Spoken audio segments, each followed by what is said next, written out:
Alunos da mediação tecnológica, eu ouvi dizer que vocês nem estavam mais com saudade de mim, que só querem saber da Zilmar. É isso? Pelo amor de Deus, mas eu voltei aqui hoje com vocês para a gente matar aquela saudade lá, tá? Zilmar está pegando aí, a gente trabalhou a unidade 1, ela está aqui na unidade 2 pegada com vocês, mas eu volto com vocês aqui. A Zilmar, ela trabalhou na aula passada a reforma protestante. Imagine vocês, essa idade moderna, ela ser abalada. A maior instituição que existia na época era a Igreja Católica. E essa instituição, ela vai ser sacudida pela reforma protestante. Será que a Igreja Católica ela ficou ali quietinha, deixa os caras fazer reforma, ou ela reagiu? O que vocês acham? A Igreja Católica, ela não queria perder o espaço dela. Nós estávamos em um sistema nesse período de transição, as grandes navegações, nós estamos ali na disputa da Europa, Portugal e Espanha fazendo o Tratado de Tordesilhas, dividindo o mundo ao meio. Imagina você. Eu olho para o Tratado de Tordesilhas e eu fico pensando, já pensou se hoje os Estados Unidos resolvesse com a China sentar à mesa e dizer, vamos dividir o mundo ao meio, metade do mundo é meu e metade do mundo é seu. Vocês têm noção do que isso poderia causar? Pois é, o Tratado de Tordesilhas foi isso, Portugal e Espanha haviam dividido o mundo ao meio. E a igreja, ela presente, chancelando essa divisão, fortalecendo esses países católicos. Países esses que saem para as grandes navegações. Países esses que vão ter a igreja ao seu lado, saindo também nessa expansão. A Igreja Católica reage. Nós vamos chamar esse período de reação da Igreja Católica de contra-reforma. Ou seja, Martinho Lutero tinha trucado, João Calvino tinha trucado, o rei Henrique tinha trucado. Aí a Igreja Católica foi lá e disse, 6 marrecos, trocou de volta. Pois é, há uma briga aí dentro dessa questão religiosa na América. Tudo isso que eu estou falando para vocês, na tela para vocês, estamos falando da aula 31 aí, eu, professor Beto, estarei com vocês nessa aula porque nós estamos falando sobre contra-reforma católica. A contra-reforma, a reação da Igreja Católica, o Concílio de Trento, a Ordem Jesuítica, o retorno do Tribunal do Santo Ofício, tribunal esse que tinha sido criado lá no século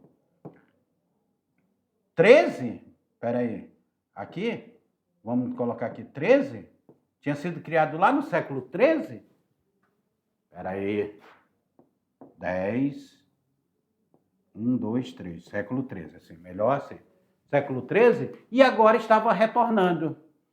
Qual é que vai ser a reação da Igreja Católica? A Igreja foi imediatamente, a reação dela, ela começou a punir os rebeldes que tinham feito a reforma protestante. Ela tinha esperança de que as ideias reformistas não se propagassem e o mundo, então, cristão, recuperasse a unidade perdida. Amplos movimentos de mobilização do clero, o clero quem é? São os padres, e de reorganização das estruturas administrativas da igreja, que ficou conhecido como Reforma Católica ou Contra-Reforma. Contra-Reforma. Essas medidas destacaram a aprovação da Ordem dos Jesuítas, a Companhia de Jesus, que vai estar muito presente aqui no Brasil na catequização dos povos indígenas, tá? O Concílio de Trento e restabeleciam a Inquisição. Agora, raciocine comigo. A igreja, durante toda a Idade Média, para ela ter um controle religioso, financeiro até, ela pregava que quem tivesse lucro estava cometendo um pecado de usura. E aí nós estamos saindo da Idade Média, entrando na Idade Moderna, e uma nova classe social se forma na Europa. Eu estou falando da burguesia que se forma dentro da Europa. E essa burguesia, ela começa a fazer comércio com todo mundo e ela começa a ter lucro. Ela começa a emprestar dinheiros a juros. São os primeiros agiotas aí que vão surgir. E aí a igreja, ela começa a condenar esse tipo de prática. E aí ela dizia ainda, é mais fácil um camelo entrar no fuso de uma agulha de que um rico entrar no reino dos céus. Aí vem a reforma protestante, pega a parábola dos talentos, aquela lá que o Senhor deu talento para os seus servos, um escondeu os talentos e não multiplicou, outro gastou tudo e o outro investiu e multiplicou. Quem é que vai ser exaltado? O que tinha multiplicado os talentos. Aí vem a burguesia, que é uma nova classe social que está surgindo, que está um pouco afastada do rei absolutista, do segundo estado ali, que a burguesia fazia parte do terceiro estado, na antiga ordem. A burguesia ela precisava de algo que lhe segurasse até na fé. Então a burguesia ela vai se agarrar à reforma protestante. É por isso que a Igreja Católica teve dificuldade de controlar a reforma protestante. Porque a reforma protestante ela vai se alastrar na Europa, começa ali com o Martinho Lutero e vai se alastrar na Europa. João Calvino vai fazer para um lado, o rei Henrique vai fazer pelo outro. E aí a igreja, ela não consegue conter essa burguesia que está em pleno crescimento. A reforma vai acontecer. Por isso que a igreja vai começar a buscar aliados que pudessem combater entre eles aqui Inácio de Loyola, que vai criar a Ordem Companhia de Jesus. Na tela para vocês. Os conflitos diretos entre católicos e protestantes durante a Reforma e Contra-Reforma resultaram em diversas guerras religiosas. Se hoje nós estamos vendo algumas guerras religiosas, ali na Palestina, contra judeus e árabes, imagina naquele momento católicos e protestantes se matando uns aos outros. Teve um episódio lá que os protestantes foram chamados para uma festa, os portões da cidade foram trancados e eles foram todos mortos. Foi assim, se pisava em poças de sangue. Foi um horror. O nome de Deus, em nome de Deus, esse povo já fez muita maldade. E utilizando o nome de Deus ainda. Intensificadas divisões políticas e sociais no período. Um dos embates mais emblemáticos foi a Guerra dos 30 Anos, de 1618 a 1648, aí, no século XVII, que teve início no Sacro Império Romano Germânico, esse Sacro Império aqui, que a Igreja Católica tentava dizer que era o novo Império Romano, esse Império, Sacro Império Romano Germânico, como um dos conflitos entre os príncipes protestantes e o imperador católico. Foi sangrenta essa Guerra dos 30 Anos. Outra questão, este conflito rapidamente se expandiu para envolver outras potências europeias, como a França entra nessa briga, a Suécia, a Espanha, que era altamente católica, e o desfecho desse conflito vai ser a paz de Westfália, que estabeleceu a liberdade religiosa para diferentes confissões cristãs dentro do Império. Ou seja, o Sacro Império Romano Germânico, que era altamente católico e tinha apoio da Igreja Católica, nessa expansão imperial, se via no dilema.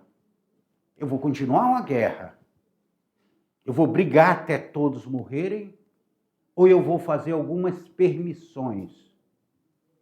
Diferente da Espanha, que não permitiu nada, e Portugal, que também não permitiu nada, inclusive vão instalar dentro do seu reino o Tribunal da Inquisição, o Sacro Império Romano Germânico, ele vai permitir aqui, o texto ele fala aqui, algumas confissões cristãs, eles vão permitir dentro do Sacro Império Romano Germânico.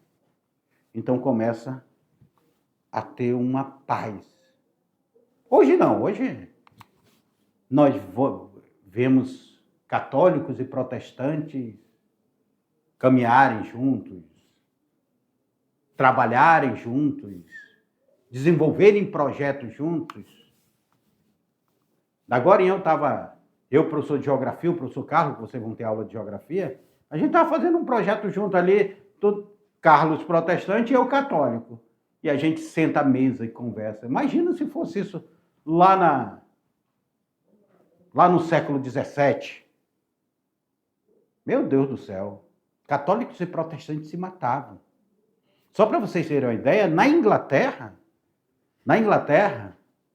a morte de Henrique VIII leva sua filha, Elizabeth, que vai ser Elizabeth I, leva sua filha Elizabeth ao trono.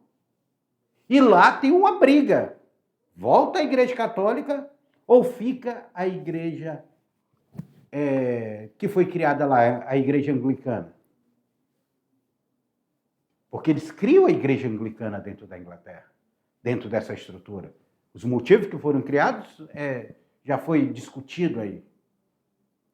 Mas, para vocês olharem como essa briga de poder é também, ao mesmo tempo, uma briga religiosa. Porque não se brigava só para ter os fiéis. Era uma briga de poder mesmo. Na tela aí. Outro exemplo relevante são as guerras de religião na França. E essa daqui no século XVI, 1562 a 1598, que opuseram católicos e huguenotes, que eram protestantes calvinistas. O calvinismo, ele vai para a França, ele vai para outros países, o calvinismo ele era mais radical do que o luteranismo. John Calvino cria o calvinismo. E culminaram num massacre, 1572. Esse massacre que eu estava falando para vocês. Massacre da noite de São Bartolomeu. Depois pesquisem, façam a pesquisa. Massacre da noite de São Bartolomeu. Vocês vão achar um monte de vídeos sobre isso, de texto. Foi cruel, foi sangrento. Milhares de huguenotes, que eram protestantes calvinistas, foram mortos por ordem do monarca católico. Tem até um filme.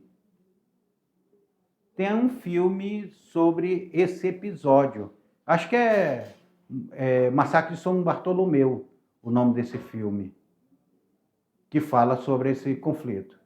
E o conflito terminou no Edito de Nantes, de 1598, promulgado por Henrique IV. Henrique IV vai promulgar esse edito, que concebeu liberdade religiosa aos protestantes franceses. Então agora, Henrique IV, antecessor do Henrique V, Henrique VI e Henrique VIII, aquele que vai ser morto na guilhotina, o Henrique VIII, vai ser o grande precursor dessa liberdade dos franceses. A Igreja Católica, ela vai se reunir, ela vai precisar se reunir. A reunião da Igreja Católica ela é chamada de concílio.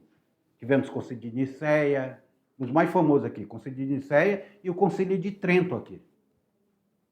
Eles, olha, precisamos reunir a igreja, chama os bispos do mundo inteiro, vamos nos reunir e vamos debater.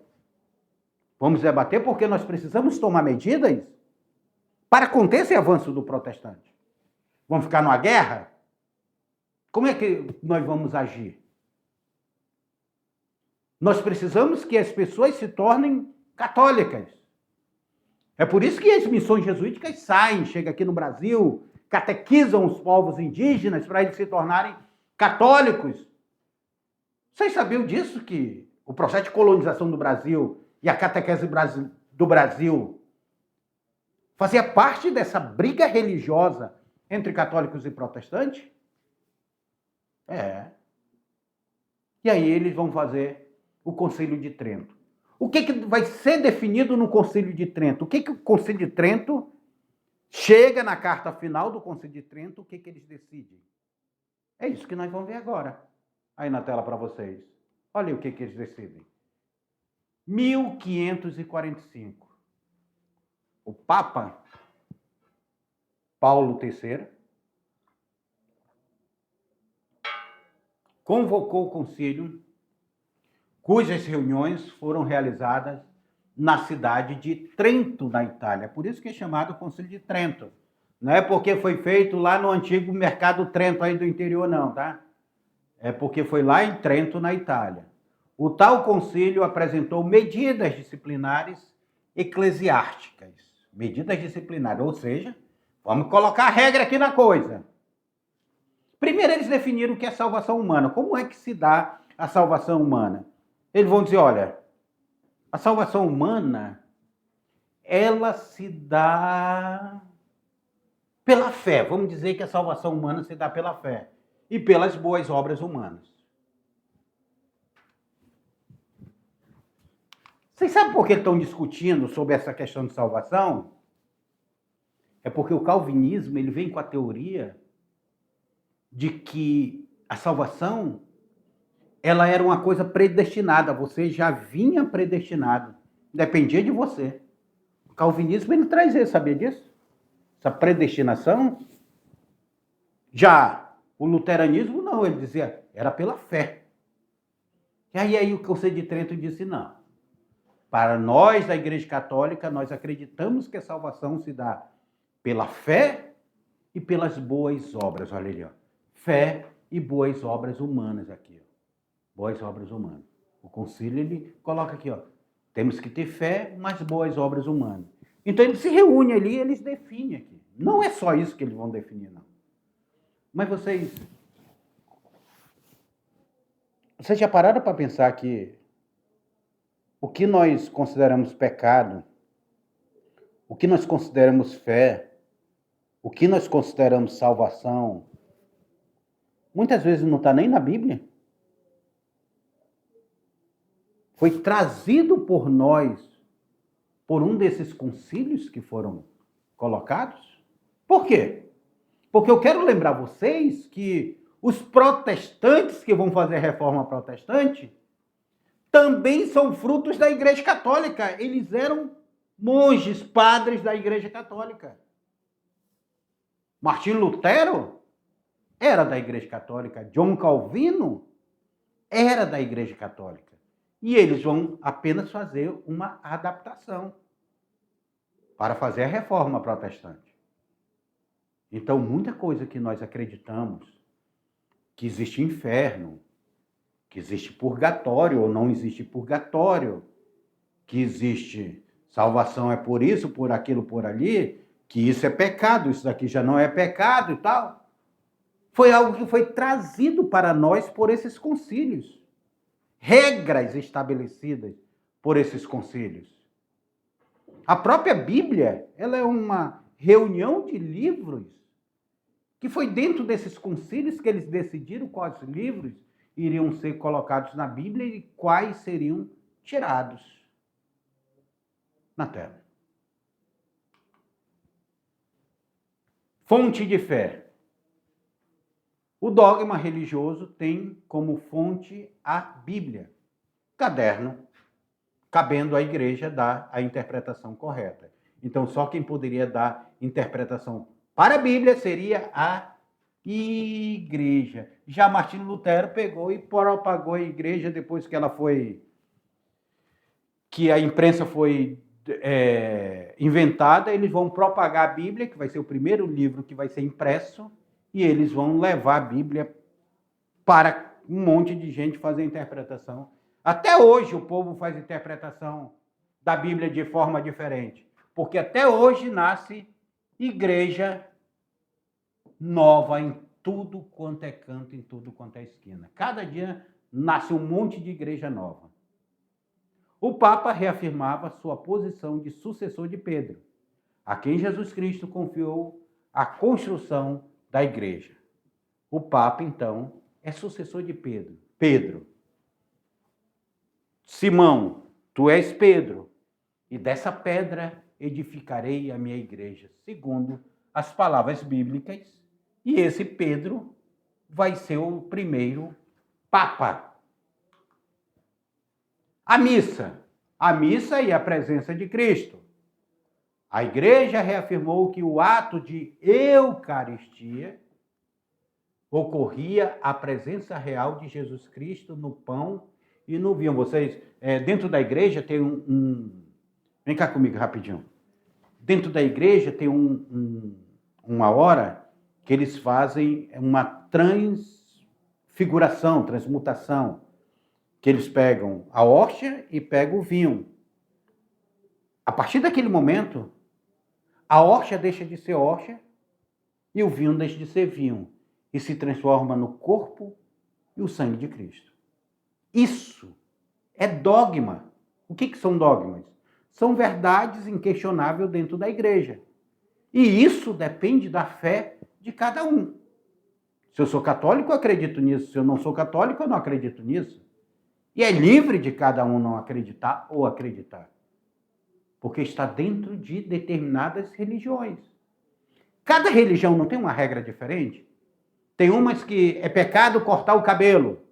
Tem outra que é pecado se maquiar. Tem outras que é pecado a mulher usar uma calça jeans. Tem outra que é pecado fazer uma tatuagem. Cada uma traz uma regra diferente. Tem umas que, se a mulher não cobrir o rosto, é pecado.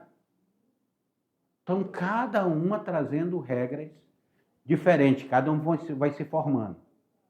E esses concílios, eles traziam regras dentro da igreja. Olha aí, ó, na tela. O concílio determinou a elaboração do catecismo como um ponto fundamental da doutrina católica, a criação de seminários para a formação de sacerdotes e a manutenção do celibato sacerdotal, ou seja, o padre não pode casar. Detalhe para vocês, hoje, para você, dentro da igreja católica, você tem que ser batizado, fazer primeira comunhão, fazer crisma, tudo isso é dentro do catecismo. Já na igreja protestante, nós temos o quê? Nós temos os estudos bíblicos, que também é uma espécie de catecismo. O Concílio de Trento também reforçou a disciplina e a moralidade do clero. Porque o clero estava terrível, gente. Era uma pandemia esse clero. Aí disse, não, vamos colocar a moralidade do clero. O clero não pode casar, tem que ser celibatário. Nós precisamos que ele seja celibatário, não pode casar. Não pode ter filho. Vários bispos, vários padres tinham filho aí. E buscando combater o abuso e fortalecer a autoridade da igreja. Além das reformas institucionais, reafirmou os dogmas. O que são dogmas? Falei ainda agora para vocês. Verdades incontestáveis. Como a transubstanciação, aquilo que eu estava falando agora para vocês. Agora eu achei a palavra certa. Transubstanciação, que é a transformação do corpo da hóstia em corpo e do vinho em sangue. A veneração dos santos. Santos não são adorados dentro da igreja, tá? Eles são venerados. E a importância de boas obras para a salvação. Então, são questões que elas vão estar presentes dentro dessa concepção da reforma católica. Mas aí não bastou só isso. Eles precisavam conquistar mais almas para dentro da Igreja Católica. Eles precisavam conquistar mais fiéis. Aí surge uma ideia da ordem religiosa. Os jesuítas, eles veem assim como uma saída muito grande. Os dois maiores países católicos eram Portugal e Espanha. E eram os dois países que eles estavam saindo para o mundo, que tinha dividido o mundo no meio. Metade é minha, metade é tua. O que a Igreja Católica fez? Meteu padres dentro das caravelas, dentro das naus. E esses padres foram nessa aventura pelo mundo. Qual era a missão deles? Aonde fosse descoberto, aonde fosse colonizado, estaria a presença da Igreja Católica. Aqui no Brasil, eles chegam, formam as missões jesuíticas, começam a catequizar os povos indígenas. Os povos indígenas se tornam, cantam em português, leem a Bíblia, vão ser batizados e tudo. Então, eles começam um processo de catequização. A Europa já estava toda catequizada, né? Que desde o Império Romano eles catequizaram a Europa. Agora eles precisavam catequizar esse novo mundo. E daí parte essa experiência. Tanto é que você vê os Estados Unidos, que vai ser colonizado pela Inglaterra, a maioria dos Estados Unidos é protestante. Os Estados Unidos ali também vamos ter os calvinistas que vão correr para os Estados Unidos fugindo da perseguição religiosa. Os anabatistas. E aí os Estados Unidos têm essa característica mais protestante. Já os países da América do Sul, Brasil e os países espanhóis, eles têm a maioria de suas populações católicas, por causa do processo de colonização. E com um grande trabalho feito aqui por esses jesuítas, que vieram e trouxeram para esses povos nativos a catequese. Na tela para vocês. A ordem jesuítica, fundada em 1534 por Inácio de Loyola, teve um papel... Lembrando que Inácio de Loyola era um guerreiro templário, tá? Era um guerreiro templário.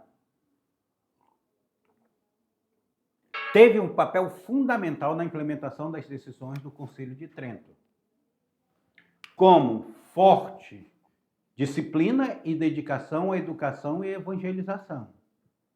Eram grandes educadores. No Brasil, as primeiras escolas foram criadas pelos jesuítas. Os jesuítas fundaram colégios e missões ao redor do mundo, contribuindo para a formação de sacerdotes e a difusão da fé católica. Além disso, atuaram na catequização de povos indígenas na América e na Ásia, fortalecendo a presença da igreja em territórios coloniais e combatendo a propagação do protestantismo. Então, aonde estavam os jesuítas catequizando, não chegava o protestantismo. A reforma protestante não chegava. Eles tinham um domínio sobre essa área.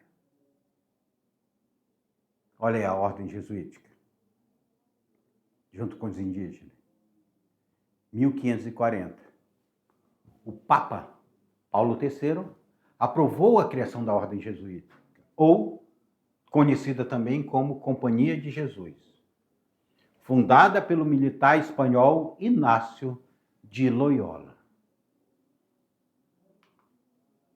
A criação da escola religiosa, a catequese dos não cristãos, com os jesuítas espalhados no continente recém-descoberto. Então, gente, os jesuítas vão ter esse papel. Um papel fundamental para que a igreja se expandisse. Só que a igreja, ela permanecia, lá dentro da Europa, ela permanecia com um problema estrutural. Por quê? Porque ainda existiam pessoas que estavam indo contra a igreja. Existiam cientistas que questionavam a igreja, como Galileu Galilei, como Copérnico, como Giordano Bruno.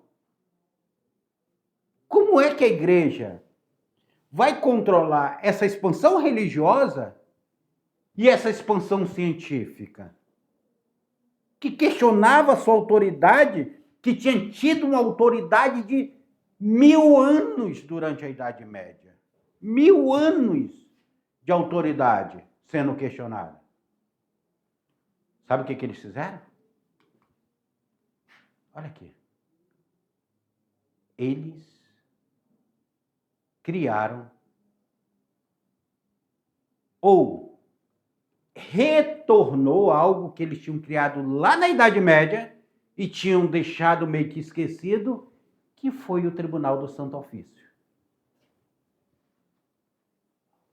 O Tribunal do Santo Ofício, ele tinha uma missão: julgar heresia. Julgar quem fosse contra os dogmas da Igreja Católica.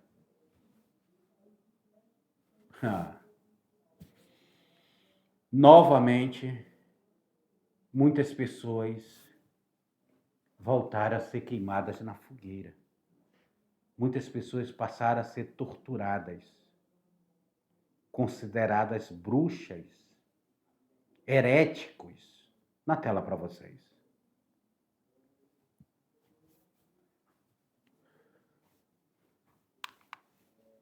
No ano de 1231, a Igreja Católica havia criado, olha aí, ó, lá no século XIII, ela havia criado o Tribunal da Inquisição, que com o tempo reduziram suas atividades em diversos países. Então, o Tribunal do Santo Ofício, que foi criado na Idade Média, ele já estava em desuso. Mas com o avanço do protestantismo, a Igreja vai reativar esses tribunais. Aí começa, gente. Aí as piras estão acesas. Eram pessoas consideradas heréticas, sendo queimadas na fogueira.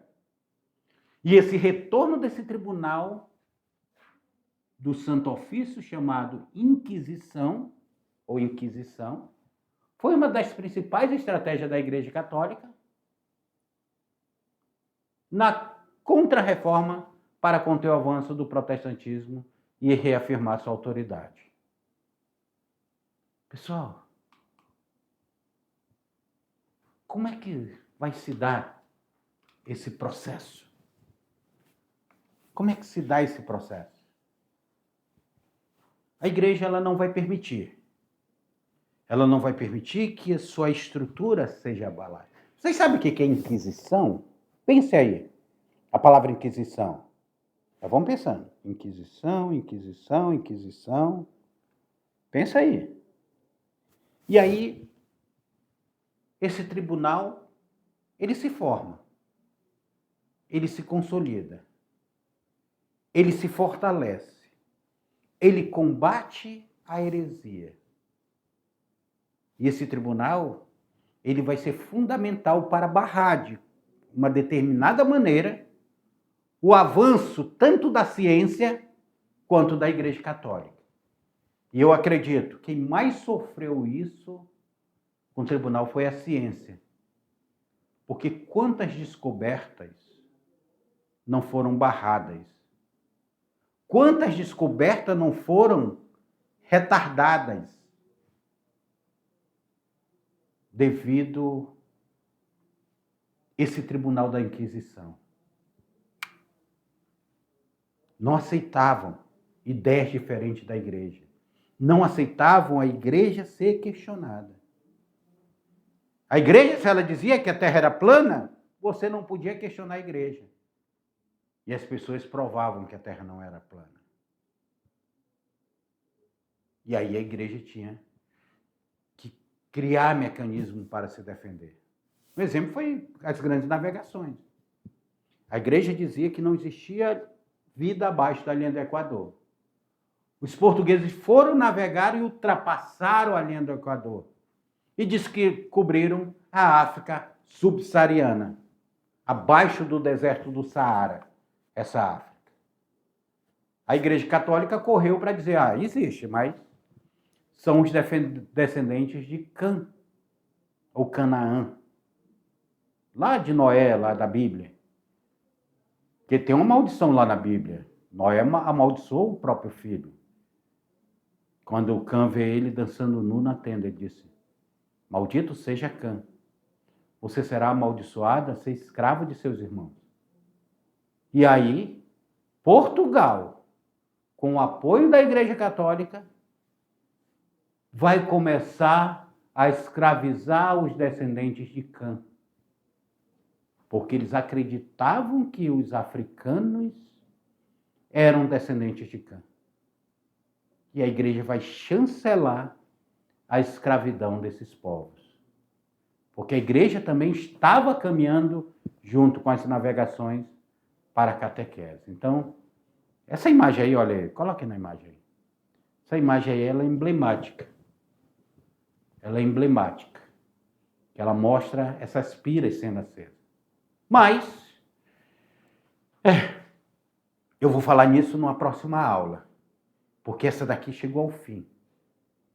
Espero que vocês tenham percebido como é que chega a reforma protestante e como é que se dá essa reação da Igreja Católica no que vai chamar contra-reforma. Na próxima aula eu volto para nós fazermos aquela revisão e atividade. Até lá.